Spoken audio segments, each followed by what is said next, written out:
kahoy pa dito guys. Oh. Ano ba yan? Mga panggatong ba yan? O gagawin balsa?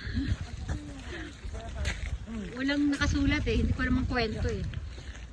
Oh, ano na lang natin, kwentahan natin. Gagawin daw yung panggatong.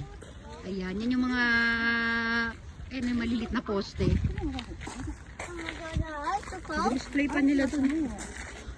Gusto pa kumain ni kayo ng ice cream oh. Ang ganda oh. Wow, ang lawak niya. Sobrang ganda niya guys. Oh. Ito may tindahan pa dito ng ano yan? May ice cream oh. Gusto na kumain ni kayo ng ice cream. Kaya sa mo yun, ang lamig na gusto pa kumain nito ng ice cream oh. Wow, takbo na siya dun oh. May taga-libre sa kanya. Dali, ano yung mga tinda dyan? Silip na tayo.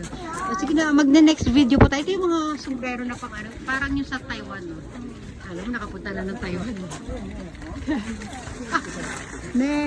O, sige na, magbababay everyone na muna tayo. Mamaya ulit ha. Bye everyone!